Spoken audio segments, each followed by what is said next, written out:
Hello and welcome back to Football Manager 2019 with USL Dunkerque. We're in the 4th season. We are on the 26th of March 2022. The league table looks bloody awful, but we are still keeping our head above water just about. Since the last episode, we've been beyond shocking. That's probably the only way we can really describe it. The matches that we played were set up initially by this absolutely appalling performance against Stade Reims. A 4-0 defeat. Christian Atsu with a goal on 8 minutes. Yassine Adli with 2 goals as well. And then Grjon Kiai with a goal in the 91st minute. We were appalling. And Levan Gvimradze, that's his name, gets himself injured as well. It wasn't a good start and it hasn't got any better.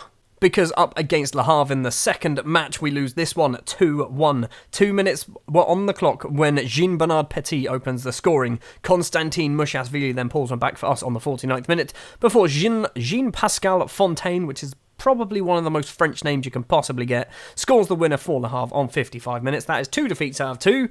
Doesn't get any better. The third defeat in between episodes was up against AC Ajaccio, and it was a 3-1 defeat here. We were 1-0 up. Connor Coventry scoring an absolute screamer of a goal, his second ever in Dunkerque colours. Opens the scoring for us, giving us a 1-0 lead into the second half, and we decided to not turn up, apparently. Francois Lebrun, Kevin Appin, and Manuel Cabot with the goals. Kevin Appin scored a screamer, Manuel Cabot scored a goal as well. That's their left-back and their defence midfielder. Oh no, hold on a minute. All of them were defenders. Lebrun was their central defender. Kevin Appin was a defence midfielder. Manuel Cabot is a left-back. We got beaten by the defence of AC Ajaccio. What a shocking performance. And then the match that I have just played against Troyes, and we lose this one 2-1. We were a lot better than the match stats actually say. We started off, the first 35 minutes were appalling, as you can tell, because they scored 2 goals. Osama El Kayari with both the goals. He is a new gen, and scored roughly 1 billion goals for Troyes this season. That's why they won the game. Konstantin Mushashvili scores a consolation goal after 56 minutes. But like I said, we were probably better in the second half. We basically got destroyed the first half when they got most of their shots. Second half, we weren't too bad, obviously getting a goal, but we don't get any points from it. Which does mean that we are down in 16th place in the table, and it also means today's episode is going to be a bit of a sandwich episode. We're going to be playing first up Châteauroux, a team that are 14th place in the table. A victory will move us ahead of them, and in theory could move us up, potentially up to 12th place in the table, making it look a little bit nicer for us. A defeat will move us potentially closer to the relegation zone. Then we're going to have Nîmes, a match that I'm expecting to lose because they are currently 2nd place, so you're not actually going to see that one. And then finally, a team in 11th place, Sochaux, a team that we are in theory chasing. We're not far off them really, 4 points is the difference. It's very, very tight, this league. We need to start converting some of these. Basically, we're throwing away leads. That's the problem. We've got 16 defeats. We are one of the worst. We're actually second worst behind Paris FC in terms of defeats. We've got 10 victories though, so we're actually doing alright. We're better than Ajaccio and Sochaux on that front. We need to stop losing games and turn them into draws. Let's start drawing games. I never thought I'd want that, but let's start drawing some games because we've only drawn 3 of them. Quick bit of transfer news as well. Kamal Munkid, the Moroccan striker, has gone out on loan to Cay Bereshid, who I believe are a Moroccan side. He's gone there till the end of the season. They're paying all his wages, so you know what? That's a little bit of money saved. And we've also had our youth intake. I was going to do a special extra video, but this season has been a bit disjointed, shall we say, when it comes to episodes, so I didn't bother. I'll show you some of the best ones now. We've got 4 of them that have at least 4.5-star potential ability. Ludovic Frage, a 15-year-old French pressing forward, is one of those players. He's got some decent physical stats. Mentally, he's not terrible as well. Technically, he's pretty bad at football, but he's only 15 years old. Sonny Roger is next up, the 14-year-old Frenchman. Is he a Frenchman? He's a French child at 14 years old. Central defender, can also play as a left-back and a left wing-back. He's left-footed as a central defender, which I don't know why, but it always concerns me. 1-star current ability, 4.5-star potential as well. Good in the air, that's probably about it, but he might get better. He's only 14. Someone who's going to need to be retrained, Christophe Garcia, the 15-year-old winger. Obviously, he's French as well. He's got some very, very good physical stats mentally and technically. Nothing really stands out there. He probably won't make it. If we retrain him, he's probably going to get retrained to be a left-back, which is a position that he's not going to be very good at. And the final player who is actually looking like someone who we really want to keep in our team, Habib Ba, the 15-year-old French and Senegalese player. He looks real good. 1-star current ability, 5-star potential. Determination's a bit low, which always concerns me, but already he's been in the side. He's been with the club for about a week. He's played 3 games, so maybe he's been here about 3 weeks. Habib Ba is already improving. I think by the time he's 16, 17, he might be kind of close enough to getting into the first team. He might be sat on the bench. Without further ado then, let's jump into the first match of the episode. Châteauroux, like I mentioned, 14th place. We have only beaten them once. They've never beaten us. So today is probably going to be that time, isn't it? On camera as well. We're going to end up losing to Châteauroux and dropping down to 17th place in the table. Also, we're going to try something different. We're going to try a new formation, because, that's how this game works. If you keep losing games, the game punishes you for not experimenting and not changing. So, we are going to change to this. It has always been my secondary formation. I've played it about 3 times. So, in theory, the players know how to play it. Probably. So, in goal is going to be Dylan Silva, Alexis Zabara, Rodrigue Ella, Baba Touré, and Samuli Kanunan is going to be the left back. Kanunan has come in for the last 2 games and been spectacular. Spectacular in a bad side. So he's got a 7.05 average rating. That's amazing compared to some of the other players. So Kanunan is coming in for his 3rd start of the season. An anchorman of Sambu Sissoko. He can't really play there, but it doesn't matter. Simon Bogle has returned from a somewhat long-term injury. He's going to be playing his first match in a while as a deep-lying playmaker alongside box-to-box midfielder of Connor Coventry. Yassin Fekir, who I've promised to get some first-team football, is going to be our right-sided winger. Andy Faustin is going to be the left-sided winger with Levan Gvemradze as the central forward. Ellie Ewan can't score goals, so he's dropped to the bench. Konstantin Mushashvili, do I do that? Maybe that's better. No, let's stick with the guns. Stick with the guns, not our guns. Stick with the guns. Gvimradze is going to be our striker today. Let's see how well this changes things. It won't, will it? And at half-time, we'll go back to the 4-4-2. Well, good news for us is Châteauroux have decided to play extremely defensive as well. So, our new formation might not make a single bit of difference, because Châteauroux, if they're playing that defensively, they're probably just going to sit back and soak up the pressure, and we're never going to be able to score a goal, which is a problem that we have. That league table down there genuinely worries me. We are now, admittedly we are currently drawing, but we are just 6 points clear of the relegation playoff. Silva with a free kick for us. Why have we zoomed so far out? Baba Touré heads forward, not a single Dunkerque player there. Tunkara with the ball now, plays it back to Francois. Châteauroux with a bit of the ball early on in the game. Echu forward. Tunkara once again across to the right back, I believe, and Bone crosses in. Zabara can clear it. Yassin Fekir. Long ball upfield. It's gone over the defender. Gvemradze's the only one up there. Is he going to do anything? He's just kicked the air. Wilson with a tackle, and he's just kicked the air. 25 minutes now on the clock, and Châteauroux coming forward. Touré can head clear, but it's not a good header. Defensive calamities. We've given away a corner. Literally no Châteauroux player hit the ball when that was in the penalty area then. Echu with the corner for Châteauroux. Silva easily claims the ball. Our number 1 goalkeeper for next season, although he's been pretty appalling recently. Francois goes for goal, hits it wide. Good. Marvellous. This is exactly what we needed. As a team with injury problems, and as a manager who never really sorts out with subs bench, we've got our defence midfielder injured. We don't have any other defence midfielders. Connor Coventry can maybe be an anchorman, and then Wallace can be a box. Oh, this is just a mess. This is an absolute mess. Right, we're going with that. It's probably the worst decision. Sambu Sissoko's probably injured for about 12 years as well. 5 minutes to play of the first half, and Châteauroux once again coming forward with the ball. Tunkara with acres of space, and Dylan Silva makes a save. And before anything can happen, there's another highlight. Francois, Ahamada, maybe Francois once again. Ahamada forward, Mergham. Francois's pulling all the strings in the middle there, the little blonde boy. Ahamada, number 6, forward. Mergman again. Somebody stick a foot in, go through the back of him. Just get the ball off these 3. I'm just getting bored of watching them. Let me guess, you're going to go back to Ahamada? There you go. Francois wants it. There you go. Ahamada. Oh, no, Mergman this time. These 3, they're just taking the piss, aren't they? Ahamada once again finally passes to somebody else. Rodrigue Ella tackles, but it's gone straight back to Châteauroux. And they are passing it around. We're going to hopefully get there. Yes, we do. Touré smashes the ball clear. That wasn't a highlight. There was not a single shot in that. I'm getting frustrated. I'm getting so frustrated with this game. I don't know whether the lack of fitness coaches is making a difference to our performance. I have a feeling it 100% is, but at the same time, I feel like if I say that, that's just going to be used as an excuse all the time. And I know that my technical skills as a manager aren't that great. So, half-time, it is 0-0. I'm going to have to change something at half-time because Gvin Radza is awful. Ellie Ewan, you can come on today. Maybe you can score a goal. You won't. You definitely won't, though. 10 minutes into the second half, we've done absolutely nothing, but we have had more shots on target than they have. They've just had the one. Well, now they've had 3, apparently, but none of them were highlights. We're just flying through the second half. I did say I wanted draws. This is technically a draw if we get a 0-0 out of this. It's not exciting, though. Highlight, first one of the second half as well. Echu with the ball for Chateauroux. Tunkara crosses in. Mergman's at the back, and we're going to lose. We are not. Dylan Silva with a great save.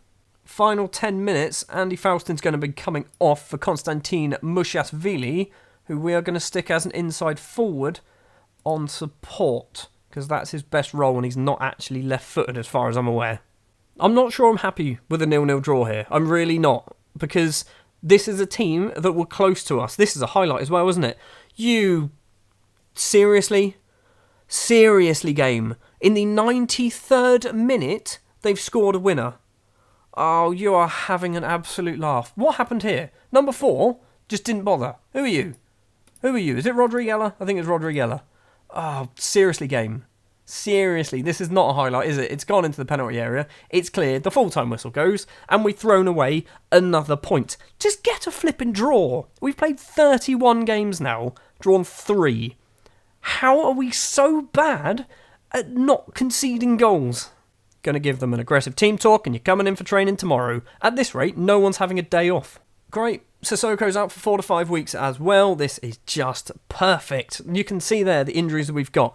Katranis has a torn thigh muscle, so he's out for 2 to 6 weeks still. Sissoko's now out for 3 to 5. Baboy Traore is out for 10 days to 3 weeks. Gideon Waha is going to be back, hopefully in time for the next match, but the next match is up against Nîmes, a match that I'm expecting to lose, so you're not going to see it. Great, this is just what we need. We've gone and picked up another injury this time. Konstantin Mushiashvili is out for 3 weeks with a with a pectoral strain. Great. Also, some of our youth players as well. Theo Gavar and Bafana Dimitri also getting themselves injured as well. Things are going great. It is April Fool's Day, in-game, not in real life, and we've actually managed to sell a player on April Fool's Day. Omanuk Mfulu has left the club. He's gone to CS Don Bosco, who I have no idea where they're from, but he has left, so that is even more money off the wage bill. Today, we're up against Nîmes. I'll see you at the other side of this fade to black, where we'll probably have the first highlight of the game and the first goal for Nîmes. I was wrong. It is 1-0 to Dunkirk after 20 minutes. Andy Faustin plays the ball through to Alan Varel, who has a lot of work to do inside the area, but still manages to do his job, making it 1-0. Seconds before the half-time whistle, our defence fall asleep. Number 32 and number 2, both basically just forgetting what they're supposed to do. Luke Castagnos, with a great finish, makes it 1-1. And it stays 1-1 up until half-time. If we were to beat Nîmes 3-1, we would move up to 12th place in the table. That is how close it is at the wrong end of the table at the moment. Just score some goals, team. Just score some goals. With 20 minutes to go, we are 2-1 down because of this absolutely ridiculous own goal. I don't understand how that's gone in. We are now losing another game.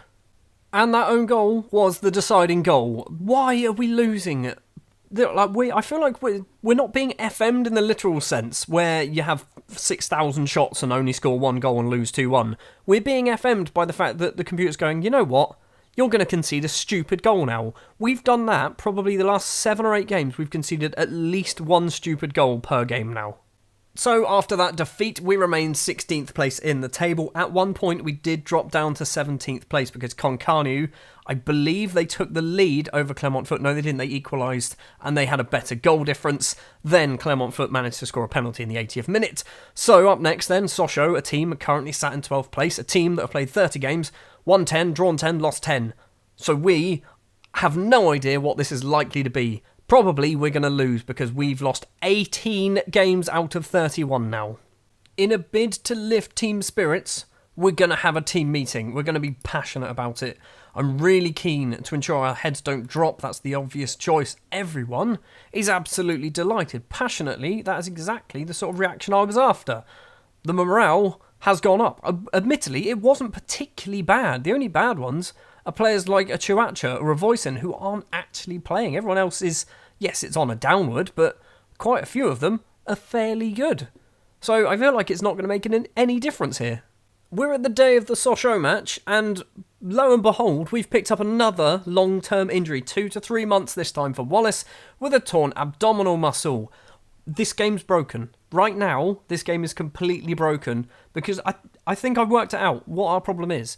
Our fitness for matches is great for the first half. The second half, we just can't play for 90 minutes. We can play 45. That's it, because we don't have any fitness coaches, any physios at all. So the players are just not prepared to be able to play a full 90 minutes, so we just crumble right at the end. Are we going to turn around our woeful form up against Sochaux, who currently are managed by the best manager in the world, apparently, if you listen to Sky Sports, Ole Gunnar Solskjaer? They have moved up to 9th place in the table. Do you know why they've moved up to 9th? Because they beat Metz 5-1 in their last match. If we can get a victory, somehow, we could potentially move up. What's that? We'd be on 36. We could move up to 15th place. A defeat and a victory for Paris FC in whoever they're playing, which I think is tomorrow, would mean there'll be just 2 points between us and the relegation playoff. And I think if we go into a relegation playoff, we will lose. Because, like I said a minute ago, match fitness isn't a thing that we have.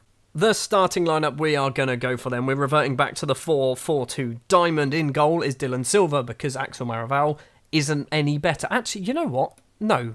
Axel Maraval's going to get a game today because why not? Alexi Zabara, who is in absolutely piss-poor form with a 6.44 after his last 5 games. Batista Mendy, Rodrigue Ella and Samuli Kanunen will round off the back 4. Gideon Waha as that defensive midfielder. Simon Bogle and Connor Coventry as the 2 central midfielders. Yassin Fekir is our only fit attacking midfielder now. No, he isn't. No, he's not.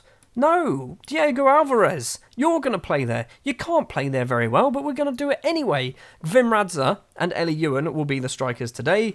Let's just have a quick summary. Silla is out suspended, Wallace is injured, Sambu Sissoko is probably injured as well, Katranis, Traore and Konstantin Mushiashvili all slightly injured at the moment. We are in dire straits, I think. And I think by me blindly playing this formation, which is a high-intensity formation, probably isn't helping, but I don't know any better, so I'm just going to stick with it until finally we have a breakthrough and either somehow have like some form of takeover and suddenly get a load of money and we can actually afford to hire some physios, or the team just realise, you know what, if we score 17 goals in the first 20 minutes, doesn't matter if we let in 15 in the last 10, we'll still win. And Bodge with the ball for Sochaux. Zagra on the left-hand side, loads of space, controls it, crosses in. Mendy can clear it, but Zagra is going to get the ball back. Knudsen, the Gingerman, back to Ruiz. Ruiz, long ball upfield, Fonsigno's there. Kanunen, terrible header from Zabara. It's hit the base of the post. Batista Mendy can scuff the ball clear. We are lucky to still be drawing. 16 minutes now. Waha gets the ball in front of Mbodge, but Mbodge does get the ball back. Gajic controls it, runs into the area, smashes it into the top corner. His first ever goal in any form of professional football at all, apparently. And we're 1-0 down. We're just letting goals from the most ridiculous people as well. He's probably got 2 finishing. 7. And he's a right back. Seriously, game? I really hope that Paris FC can't win any games. Paris FC tours Lyon Duchère. I hope they're just as bad as us, if not worse, because I don't think we're getting out of this. I don't think we're going to win a game between now and the end of the season. Just before half-time, Gajic goes for goal. He's hit the bar. Maraval couldn't care less about that, could he? It's 1-0 at half-time. We are, like I said, lucky, I think, to just be in this state. Give everyone... Just get the assistant to do it. It doesn't really matter, does it? I'm kind of resigned to losing this match now. You wait, we'll get to about the 75th minute, and then we'll concede another goal at least. Maybe 2. Mateus through to Emmanuel Anderson, or Anderson Emmanuel, and we're 1-0 down immediately in the second half. 2-0 down. I don't know how numbers work now, apparently. I think we're playing so bad that I don't think we can ever do anything about it. It's going to be 3, isn't it? No, it's not. Foncino smashes over the bar. No, he doesn't. Mendy gets a foot in the way. Yeah, we're playing so badly that I think even if I was to start fining players, it wouldn't make a blind bit of difference. Might save us some money, actually. Foncino to Ruiz for Sochaux. On the penalty spot, Maraval makes an easy save, but we are 2-0 down. Gagic with the throw. Kinnunen heads clear to Jindo Fuchs. We're going to do a show some passion because no one cares. Batista Mendy can clear it. Eli Ewan now. He's got Faustin. It's not Faustin. It's Gvimradze with the ball now on the right-hand side. He's got 3 in the box. Simon Bogle's one of them. Connor Coventry's there. And we've pulled one back. It's an own goal. Apparently that's a Morten Knudsen own goal. I think Connor Coventry's going to be very upset that he's not getting that one. I'm interested to see how this is a Knudsen own goal. Okay, yeah, it did take a massive deflection off him. We're back in the game. Almost immediately, there's another highlight as well, but Sochaux have managed to nick the ball away from us, and Bodge plays it forward. Zabara, though, the Ukrainian and Russian man. Mendy across to his other central defender, Rodriguela. Batista Mendy again forward, finds Alexei Zabara. Over the halfway line now for the right back. Ball in towards the penalty area. Gvimradze's there, and we are back in this game. Levan Gvimradze, whatever his name is, makes it 2-2. Alexei Zabara with a great assist there. We are going to throw this away. And here comes the goal. Emmanuel Anderson with the corner. It's over the bar. It looked like Connor Coventry did that. Right, when we hit 75 minutes, I'm probably going to go defensive. We are getting very close to it. Right, 75 minutes and 2 seconds on the clock. Diego Alvarez off for Baba Toure. Baba Toure is going to sit in the middle of that back 3, and we are just going to try and sharp shot. We're going to stick with positive, but we're going to have 5 defenders now trying to stop this mess. I'm playing for a draw, and I'm completely okay with that. 5 minutes of injury time. Nothing has happened since the substitution. The 5 minutes has gone. Emmanuel Anderson. It's not Emmanuel Anderson. It's the other way around. Farah goes for goal. Hits one of our players. Anderson once again. Farah again goes for goal. Axel Maraval just about claims that. Blow the whistle, referee. Just blow the flipping whistle. We are 96 minutes in now. Finally, we've picked up a point. I don't think I've ever been more happy to get a point at home against a team that we should be beating. But it doesn't matter. We've managed to scrape a point. I think the problem is because results around us didn't go our way, we haven't moved anywhere in the table. We are in 17th place, 6 points clear of 18th place Leon Duchère. We potentially could be less because Paris FC are going to be playing tomorrow. Concarneau are our closest ally, I guess, in a way. They're not really an ally because we want to bury them. We want someone else to be in this position. They're on 35, 36 for Valenciennes, 37 for Clermont Foot, 38 for Queville-Rouen. Those are the teams that are in danger. Queville-Rouen, and to be honest, I'd say probably Queville-Rouen, Clermont and Valenciennes, probably out of it by now. Concarneau, and unfortunately Dunkerque, are definitely still in this fight. We've got, what is that, 8 games, not 8 games, what am I talking about? 6 games left of the season, and we are potentially in a relegation scrap now. It's not potential, is it? We're definitely in a relegation scrap now. And because we are in this relegation scrap, we have this very interesting set of fixtures here. Valenciennes, Concarneau, Tours. 3 teams all in and around us, so we might have a bumper special episode, 3 matches. It's going to be 45 minutes long. It's going to be Valenciennes, Concarneau and Tours as the next episode, and then the final episode is going to be Brest and Paris FC, who are also down there. It is literally in our hands. It is in our hands if we can pick up, let's say, 2 wins. 2 wins out of those 6, and I think we'll be okay, especially if it's against these teams, the teams in and around us, the Concarneaus, the Valenciennes. We do have Nancy in the middle as well. I don't think we're going to win that one somehow. Thank you very much for watching this episode of Football Manager 2019. If you did enjoy, if you wouldn't mind leaving a like, if you want to see more, and see more of me getting very angry with this game and this save in particular, hit the subscribe button and I'll be back next time, like I said, for a triple header, Valenciennes, Concarneau and Tours. 3 must-win games.